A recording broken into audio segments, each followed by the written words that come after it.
on est parachat Beha Alotra. Je vais une étude très intéressante de Reb Avigdor Neventzal. Avigdor Neventzal, c'est le Rav de la Ira Atika. Très intéressant, c'est un Rav accepté de tout le monde. Et ce qu'on appelle les blancs et les noirs. C'est un élève de Rav Shlomo Zalman Auerbach, quelqu'un qu'on peut dire qui connaît toute la Torah par cœur. Je crois que son père, il était juge au tribunal de grande instance. C'est quelqu'un de très important, religieux, mais très important dans le monde laïque. Et lui, il a choisi le chemin de la Torah. Il est devenu encore plus important dans le chemin de la Torah. D'accord ?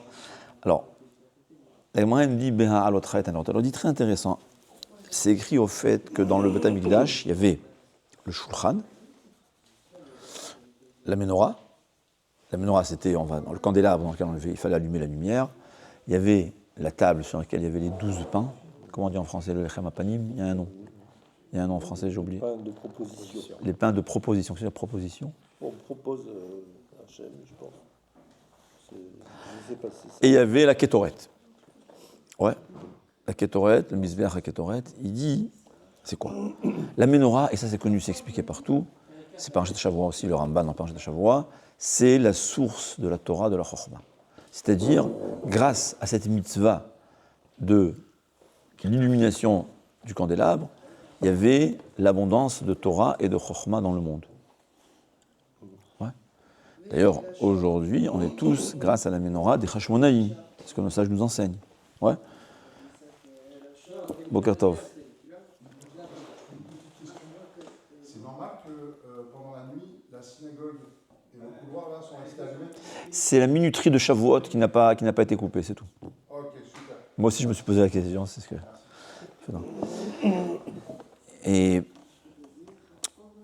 Et donc, c'était là les sources de Torah. D'ailleurs, c'était fait de la Shemen Zaït, c'était fait à base d'huile d'olive. Nos sages nous disent, celui qui veut les harkim, celui qui veut être intelligent, qu'il soit habitué à manger, à boire, enfin, manger, je sais pas, on peut pas boire. Et on a dit que c'est imbuvable, l'huile d'olive, c'est dangereux. Mais être habitué à consommer, à consommer de l'huile d'olive.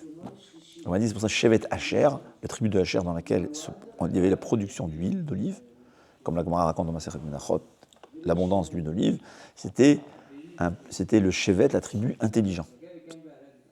C'est-à-dire qu'il pouvait analyser. Dans l'intelligence de la Torah, c'est pas la connaissance. La connaissance, c'est le blé. L'huile, j'appelle ça l'intelligence dans le sens de pouvoir l'analyse, la déduction. Et donc, grâce à cette mitzvah-là, il y avait l'abondance de Torah dans le monde. Aujourd'hui, c'est très possible que ça se fait grâce à une bougie de Hanouka. Parce que les bougies de Hanouka, en fait, ce sont les mêmes bougies de la Menorah que chacun va allumer. C'est pas mal. Les gens ne comprennent pas l'importance de la Torah, de la Menorah. Évidemment, c'est quand on le fait convenablement. À la Torah, Hachem nous a donné cette possibilité d'accomplir la mitzvah de la Menorah aujourd'hui, chacun, chez soi à la maison. Shulchan, c'était l'abondance de l'alimentation, mais c'est aussi dit, donc au fait, il dit c'est quoi ? La Menorah, c'est Amoud HaTorah. L'Amoud HaTorah commençait, il y a 3 bases dans le monde. C'est Amoud HaTorah, le pilier de la Torah, qui est Yaakov Avinu. Il y a le pilier du Chesed, qui est Avraham Avinu. Donc il dit, c'est ça le Shulchan. Le Shulchan, c'est là aussi la source de l'abondance, mais c'est aussi, ça symbolise aussi le Chesed. Comme la Gemara a dit qu'aujourd'hui, on n'a pas de Misbéach, mais on a notre table. C'est quoi notre table ? C'est qui pardonne comme le Misbéach. On a dit parce que on donne à manger. Dans le temps, c'était pas comme aujourd'hui, les pauvres tapaient à la maison. Et on a dit, sois longtemps dans ton repas, fais ton repas assez long, comme ça le pauvre il a le temps de venir te taper à la maison et lui donner à manger. Aujourd'hui, si un pauvre te tape à la maison en plein repas, qu'est-ce qu'on pense ? Il n'a pas trouvé un autre moment, m'embêter juste pendant que je mange. Chaque jour, chaque moment qui vient, il nous embête au fait. Ouais. Mais comme dit le Chafetz Chaim, celui qui est intelligent, quand il voit un pauvre venir vers lui, surtout en plein repas, Akadosh Baruch Hu, merci, je te remercie de m'avoir donné l'occasion de ma kaparat avonot. Ouais, il devrait prendre ce pauvre-là, l'embrasser. Ouais. Là, je lui donne une miche de pain, on lui donne une assiette dans le temps, et Akadosh Baruch Hu, il prend le Tipex, ou pas le Tipex, il y a la gomme, et il fait 10 litres. Poup. Pas mal, non? Mais aujourd'hui, c'est la même chose. Quand quelqu'un il vient à la synagogue et nous demande la tzedaka, hein? Ou quand on reçoit un téléphone, hein? Alors on est embêté, hein? Moi, par principe, je ne suis pas capable de donner, mais par principe, je vais pas, je ne réponds pas. Je ne sais jamais, j'espère qu'Hachem me donnera la possibilité que je pourrai répondre à chacun des téléphones. Mais en tout cas, quand quelqu'un nous demande tzedaka, dit le Chafetz Chaim, qu'il y a quelqu'un qui vient te vendre un diamant pour 1 euro. Pas mal. C'est vrai que ce diamant, il aura sa valeur seulement après ma mort. Dans 240 ans, Bézant Hachem. Mais ça vaut la peine quand même. On ne regrettera pas. Et c'est ça, c'est la Gemara dit. Jusqu'à présent, il y avait le Betam, il y avait jusqu'à présent, il y avait le Mizbeach Mechaper. Aujourd'hui, c'est le pasouk. Malheureusement, j'ai oublié le pasouk. Ah, il le ramène ici peut-être. Bon, je ne veux pas vous perdre le temps. Mais en tout cas, la Gemara dit qu'aujourd'hui, Mizbeach Mechaper Alav, c'est la tzedaka qu'on donne. Dans le temps, la tzedaka, c'était les pauvres pendant qu'on mangeait. Ou du repas venait, on leur donnait à manger, mais aujourd'hui, c'est le téléphone. D'accord? C'est la tzedaka de celui qui vient nous ramasser. Si on n'a pas la possibilité, il faut au moins le sourire. On n'est pas obligé de donner si on n'a pas. Ouais. Si on a, on donne ce qu'on peut. Et il y a la Ketoret. Mizbeach HaKetoret, c'était, en fait, Amoud HaAvoda. D'ailleurs, pourquoi Mincha? On appelle Mincha. La prière de Mincha. Ah, c'est l'offrande. C'est quelle offrande? De la farine. Il y a pas de... Alors dit Tosfot que il y a beaucoup. La question se pose. L'offrande de Mincha de farine était faite 2 fois par jour, je m'excuse. Alors pourquoi Mincha on a choisi l'appeler Mincha et pas Shacharit? Il dit parce que c'est le moment, parce que Mincha c'est un moment très propice à l'acceptation des tfilotes, mais c'est le moment de la Ketoret. C'est-à-dire, si on peut dire, le top de l'offrande, c'était la Ketoret. D'ailleurs, la Ketoret, c'est ce qu'on offre totalement au Akadosh Baruch Hu. Tout le reste, on offrait ou bien les entrailles, ou dans l'Holocauste, la totalité de la bête, sauf la peau, que la cuir était donnée au Kohanim, mais la Ketoret, on a dit quelqu'un qui veut offrir quelque chose qui est totalement au Beth Amikdash, à Hachem, offert, c'est seulement la Ketoret. Donc, c'est la Ketoret. La Ketoret, c'est le top du service d'Hachem. Parce que le service d'Hachem, c'est les korbanot. Aujourd'hui, on n'a pas de korbanot. Qu'est-ce qu'on a aujourd'hui? Les tfilot qui sont les remplacements. La Torah, comme sauf Masechet Menachot, que celui qui étudie la Gemara dit, celui qui étudie la Torah, c'est comme s'il faisait les korbanot. Par exemple, ou mieux encore, c'est ce qu'on fait avant la tfila. On fait parachat à korbanot. Celui qui doit un korban khatat, qui étudie le parachat khatat, c'est comme s'il a fait les korbanot. Et il y a le plus grand sacrifice, c'est quoi? C'est la modestie. Sacrifier son ego. Hein? Quand ta femme t'énerve ou ton copain t'énerve, ce qui m'embête le plus, c'est mon ego qui a été touché. Quand je dis cet ego-là, à Kadosh Baruch Hu, je te l'offre à toi. Et moi, il dit, celui qui offre un korban mincha, il a le srout de mincha. Celui qui a khatat, ola. Il y a tellement de sortes de sacrifices. Mais celui qui offre son ego, la modestie, c'est quoi? C'est comme tous les corbans en même temps. Il faut savoir. En tout cas, il dit les trois. C'est à l'intérieur du Beth Amikdash, il y avait le top des 3 piliers sur lesquels le monde tient, qui sont Torah, Avoda, Gemilut Chassadim. Gemilut Chassadim, qu'on a dit, c'est la table, le repas. C'est pas seulement tzedaka en fait. Ouais, c'est Gemilut Chassadim. Quand le pauvre vient, il tape à la porte, je l'invite avec sourire. Viens, tu me fais plaisir d'être venu. Sincèrement. Ouais. Qui ressent ce que tu fais. Ça fait chesed. Tu donnes tzedaka, comme on a dit, il y a 5 brachot.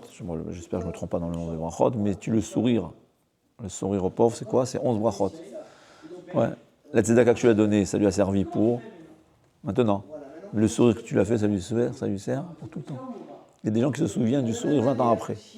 J'étais déprimé, je voulais je sais pas quoi, tu es venu, tu m'as parlé avec un sourire, tu m'as montré, tu m'as redonné de la vie. 20 ans après, il se souvient de ce sourire. C'est aussi une trace à vie. Hein? Je m'excuse, c'est grave. Donc c'est les trois piliers. Et intéressant, il veut dire, mais la source c'est le Aaron HaKodesh. Alors en fait, le Aaron HaKodesh, on a tendance à dire que c'est la Torah. Et c'est vrai aussi, je ne sais pas. Mais il dit, à son avis, c'est la Emouna. La Emouna, la croyance en Hachem. C'est vrai que le Ramban dit que de la valeur d'une mitzvah dépend de la croyance. Ça veut dire, moi je pense qu'il n'existe pas de juif qui n'est pas croyant. Même le Guinness le livre Guinness n'a pas trouvé encore un juif qui n'est pas croyant. Il y a qui disent qu'ils ne sont pas croyants. Et ils sont tellement croyants qu'ils sont obligés de crier. Non, comment je sais quelqu'un qui est croyant? Quand je parle à quelqu'un qui n'est pas vraiment croyant, à quelqu'un qui n'est pas juif, ouais, tu parles de Dieu, il te regarde comme s'il tombait de la lune. C'est comme je dis à quelqu'un, tu sais, maintenant il fait nuit. Comment il va agir? Hein? Mais quand je dis à un juif, il y a Dieu, il va te crier très fort, il va répéter 50 fois, mais non, il n'y a pas Dieu. Pourquoi il a besoin de crier? Parce que sa Neshama écrit, il y a Dieu. Il y a Dieu. Sa Neshama, elle le crie. Plus sa Neshama écrit fort, plus il a besoin d'étouffer les cris de sa Neshama en criant encore plus fort, il n'y a pas Dieu. Donc, mais le Raman, il dit que quelqu'un qui fait toutes les mitzvot du monde, mais il ne fait pas ça par croyance en Hachem, ça n'a pas de valeur. Plus tu fais parce que tu crois en Hachem, c'est sûr, c'est là, ça donne la valeur à Missa. Non, je n'ai pas besoin de mémoire vive tout le temps, je fais le chesed parce que c'est Hachem, je n'ai pas besoin de ça. C'est en mémoire morte, comment ça s'appelle ça? Pas la mémoire qui n'est pas vive, je ne sais pas. Mémoire cachée. Ouais. Je le sais, au fond, je le fais parce que c'est Shem Hachem. Ça s'appelle Shem Hachem. Mais plus je le fais parce que c'est la volonté d'Hachem, plus je le fais par... ça a une valeur, la mitzvah a une valeur. Mais c'est possible aussi que le Aaron HaKodesh, ces trucs. Mais ce qui veut dire intéressant, c'est écrit que la menorah, Beha alotra et anerot, quand tu fais élever la flamme, les Pouchixiens a dit qu'il faut allumer d'une façon que la flamme s'allume tout seul. Ça veut dire, le Kohen, il n'y a pas juste le début, laisser au début et ensuite ça va, tu vois, ça prend, après ça, la flamme elle n'est pas encore bien allumée. Il fallait qu'elle soit bien allumée, comme ça je comprends que maintenant dorénavant, tu n'as plus besoin de l'aider avec ton allumette, avec ta bougie, pour que la flamme prenne. Ensuite, elle s'allume.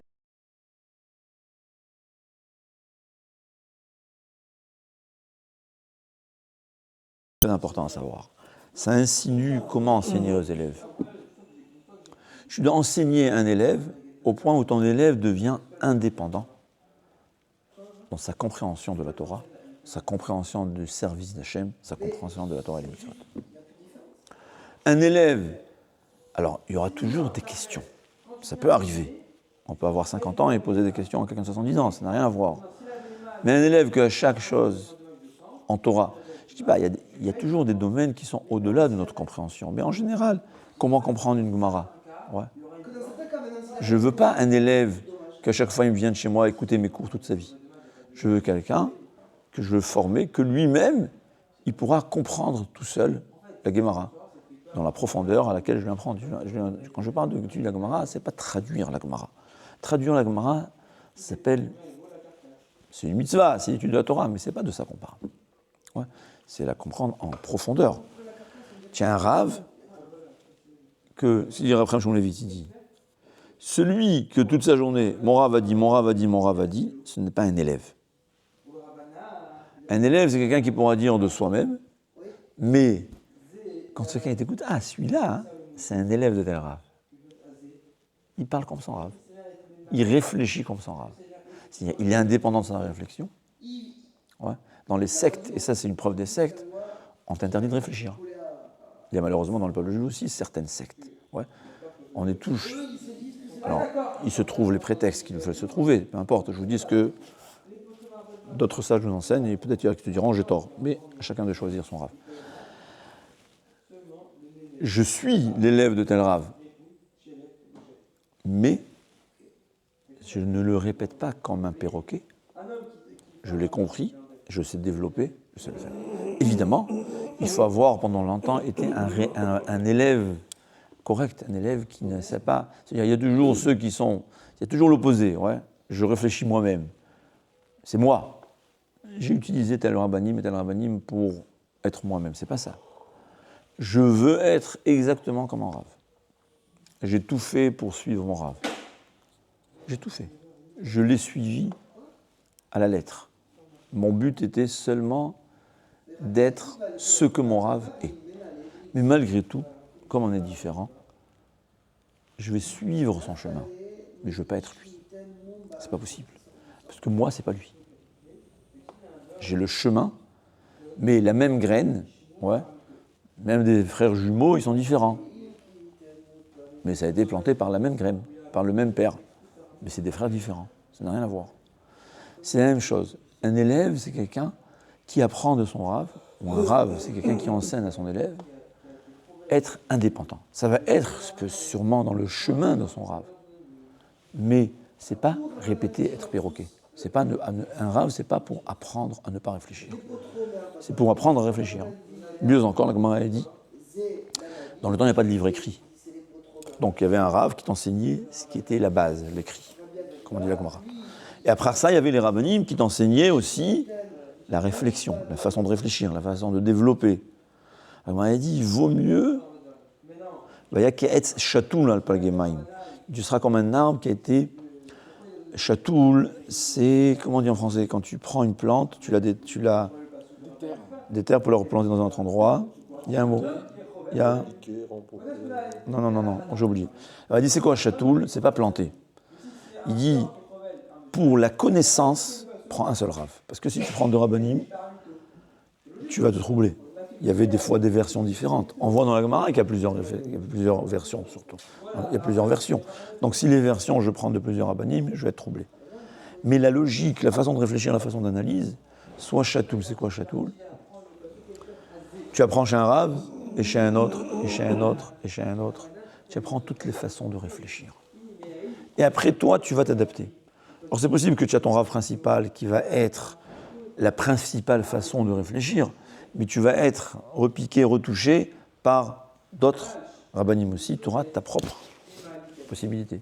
Il dit, on voit très intéressant, on voit que Rabban Yochanan ben Zakkai, ouais, qui était le Gdolador, c'était le grand rab, il avait deux rabbanim, Rabbi Eliezer et Rabbi Yoshua. L'un c'était Beth Hillel, l'autre c'était Beth Shammai. Hein, comment c'est possible? Deux opposés? Oui. C'est un rave qui a appris à être indépendant. Maintenant, vu ton Shoresh Neshama, la source de ta Neshama, vu ta façon de caractère, comme explique l'Arizal, qui a un rapport avec ton Shoresh Neshama, tu as écouté du même rave, mais tu as deux façons différentes. Même aujourd'hui, il y avait Rabbi Israël Salanter, il avait plusieurs élèves, chacun élève, il avait une autre Beth Midrash. Aujourd'hui, le plus grand yeshiva, ça a été, le monde des yeshivot était plutôt fondé par Kelem, ce qu'on appelle, mais dans le temps, il y avait plusieurs Beth Midrash. Chez les Chassidim, je ne me rappelle pas, mais il y avait beaucoup de rabbanim.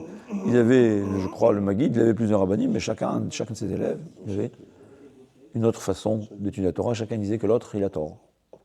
C'est le livre de Chaim, c'est pas vrai. C'est Beth Hillel et Shammai. Rabbi Eliezer et Rabbi Yoshua, c'était les deux grands Tanaïm, et ils étaient les deux la même source d'un rave. Il y avait Rabbi Akiva qui était l'élève de Rabbi Eliezer et Rabbi Yoshua. L'un était Beth Hillel, l'un était Rabbi Shammai. Mais comment tu peux? Tu dois un élève, tu vas aller deux opposés? Non, c'est deux opposés, c'est la shlemut. Elou va divrei Elokim Chaim. D'ailleurs, il y a une discussion, est-ce que Rabbi Akiva c'était Hillel ou Shammai? Bon, je pense que c'était Hillel, parce que la halakha est comme Hillel, je ne sais pas. En tout cas, Rabbi Akiva a appris les deux. Donc on voit un Rav, Rabban Yochanan ben Zakkai, qui a deux élèves, un Hillel et un Shammai, un Beth Hillel et un Beth Shammai. Et on voit Rabbi Akiva, qui a deux rabbanim, un Beth Hillel et un Beth Shammai. Ouais. Il y a certaines sectes du judaïsme qui t'interdisent que dès que tu leur parles un Dvar Torah qui n'est pas de leur famille, l'oreille se ferme.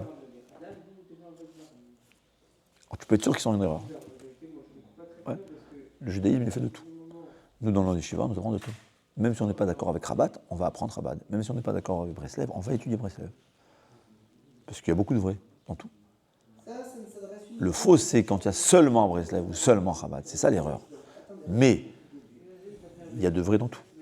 Dans le chassidut, dans tous les chassidut, on étudie dans les mondes des yeshivot, on étudie et les livres de chassidim et les livres de Moussar, qui sont lituaniens, qui sont contraires à soi-disant contraires à la chassidut. Parce qu'on n'est pas dans la Torah, c'est Elu Velu Divrei Elokim Chaim. Tout, c'est dans les paroles d'Hachem, on a besoin de tout. C'est ça la vérité. La vérité, c'est tu apprends de tout. Et toi, tu deviens ce que tu es, parce qu'au fait, tu es. Alors, en tout cas pour les jeunes, savoir, la vérité se trouve dans tout.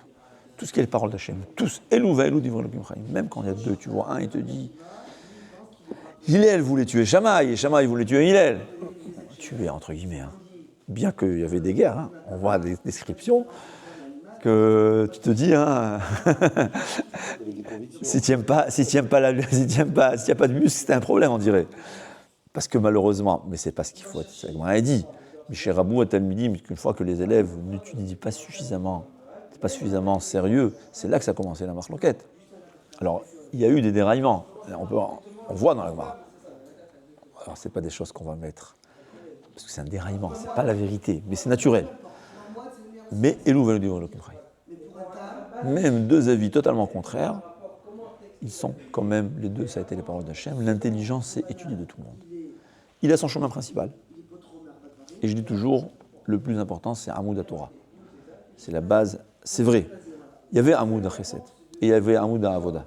Ouais, comment expliquer, le pilier du Chesed et le pilier de l'Avoda. Mais ils étaient tous d'abord, il faut savoir, comme je dis, même les Mekoubalim aussi, Rav Kadouri, ouais. Il étudiait chaque jour 10 daf de Gemara. Comme ça j'ai vu, j'ai pas connu. Enfin j'ai connu, mais j'ai pas ce que j'ai vu. J'ai vu quelqu'un, il a raconté que son Rav Sharabani, c'était un grand Mekoubal, le beau-père de Rav Vincent de Bacharou. Toute sa vie, on peut dire, toute la fin de sa vie, il étudiait la Kabbalah. Mais quand son petit-fils venait de la Yeshiva, ouais, il discutait avec lui de la Gemara. Il étudiait avec moi comme s'il avait étudié aujourd'hui avec la profondeur plus que moi. Quand est-ce que tu as étudié, papa ? Quand est-ce que Pépé, tu as étudié cette Gemara ? Il y a 30 ans. C'est-à-dire, même ceux qui se limitent à la Kabbalah, ça ne veut pas dire qu'ils ne connaissent pas le chasse par cœur. On ne peut pas avoir la Kabbalah sans le chasse. On ne peut pas avoir la cerise ou la crème sans les 7 étages de gâteau. C'est pas possible. Où je vais m'investir, c'est une autre chose. Ça dépend de ton Shoresh Neshama, ça dépend de ce que tu es. Mais je ne veux pas dire il n'y a que. Il n'existe pas ça. D'accord ? L'investissement, il va être chez certains seulement dans le Niglé, dans la Gemara, chez d'autres. Mais il faut tout savoir, il faut tout connaître.